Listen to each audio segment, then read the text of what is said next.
Teacher talking sports, what it does, what it do, how we live. And I've been taking a look at some of the opening round series in the NBA playoffs.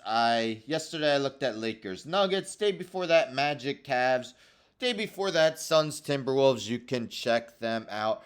But today we are going to look at the 2-7 matchup in the East. We found out the 7th seed last night as the 76ers squeaked by the Miami Heat in the 7-8 playoff game. They will now be taking on the New York Knicks in the first round. So we see, the East was very tight. The Knicks finished just 3 games better than the 76ers in the regular season. Now, it looks like 76ers kind of have middling both offensive and defensive ratings. But you do have to keep in mind that Joel Embiid was out for more than half the season, playing in 39 of the 82 games, missing a lot of time with his knee injury. Came back not too long ago. Meanwhile, the Knicks, a lot of their offensive rating has to do with being such a good offensive rebounding team. Best offensive rebounding team in the NBA.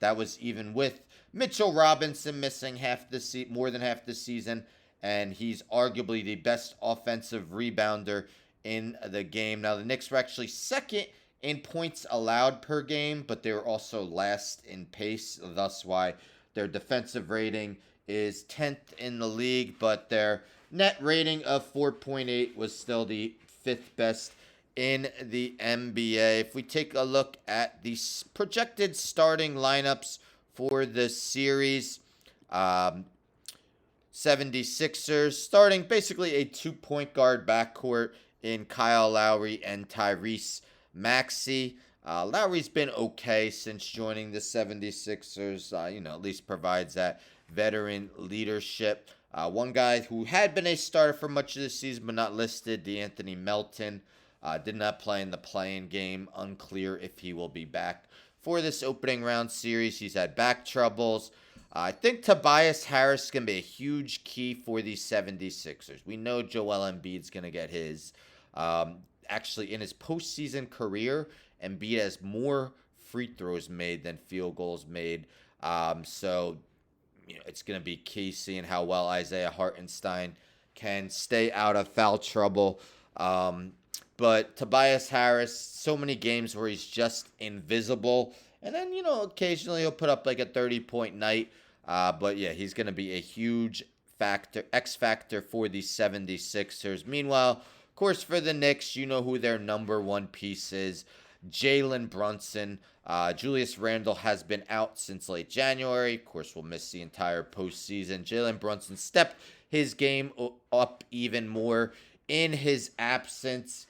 Putting up 30-point games galore, even had a 61-point game this season. Dante DiVincenzo set the Knicks franchise record for threes made, increased his scoring average by like 6 points from last season with the Golden State Warriors. Villanova Knicks, Brunson, DiVincenzo, Josh Hart, just that, who was it? Doc Rivers said his last name's kind of apropos. Plays with so much heart, listed at 6'4" and still grabbing double-digit rebounds quite frequently. OG Anunoby, the Knicks acquired him late December. Had an elbow ailment, kept him out a lot of time, but he's played 23 games for the Knicks. The Knicks went 20-3 in the games he appeared in, and in every one of those 23 games, the Knicks outscored their opponents when Anunoby was on the floor. And Hartenstein, what a job he's done this season.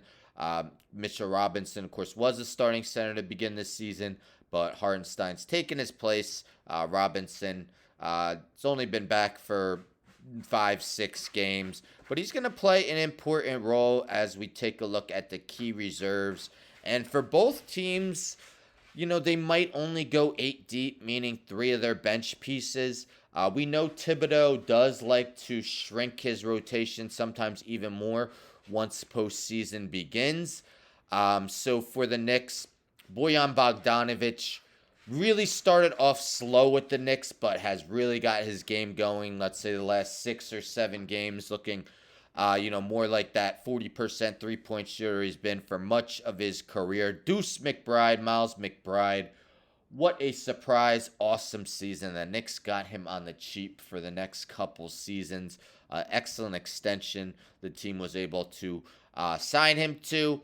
Mitchell Robinson, yes, he's been eased his way back into the rotation, but again, when you're playing against Joel Embiid, I think he's going to prove to be very important.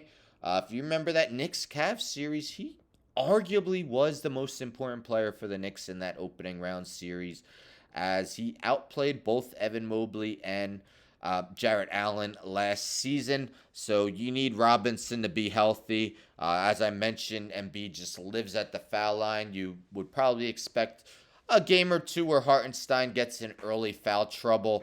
And while Precious Achiuwa has been great for the Knicks, he may just be a little bit undersized to cover Joel Embiid. I list Alec Burks as the fifth guy. Burks really hasn't been in the rotation. It's been a disappointment since rejoining the Knicks, a team he played for in the past. Meanwhile, the Sixers, Batum came up huge in that play-in game to help them advance. Buddy Hield, I would say, fans probably expected more of him joining the team. He's such a three-point specialist.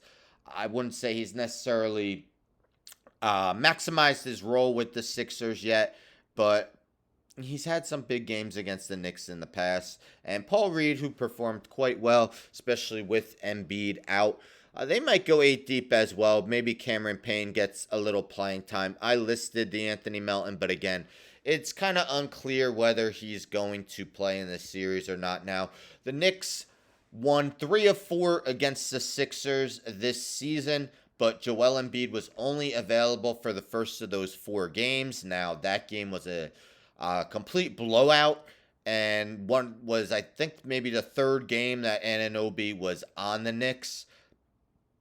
Otherwise, though, but the Sixers has just had a really hard time scoring against the Knicks this season, averaging well under 90 points in their 4 matchups. But again, Embiid was only healthy for 1, although the Knicks easily won that game. Now, despite the Sixers being the 7 seed, we know their record's great with Embiid this season. Not so great without him.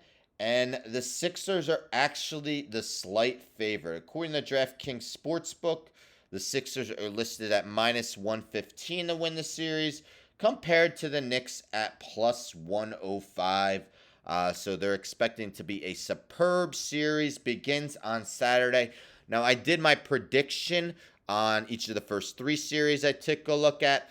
I am not going to do it for this one. Why? If you've been a follower of the channel, you know I am a die-hard Knicks fan. So yes, I would be completely biased with my prediction. There's no way I could ever pick against the Knicks. So I'm just going to leave that alone. But let me know in the comments who you expect to advance to the Eastern Conference semifinals between the Knicks and the 76ers. Should be a good one. I'll take a look at another one of the series tomorrow. Stay tuned for that. Anyhow, don't forget to subscribe. Tell a friend to tell a friend to tell a friend to subscribe. Like the video, share the video, hit the bell for notifications. I'm out.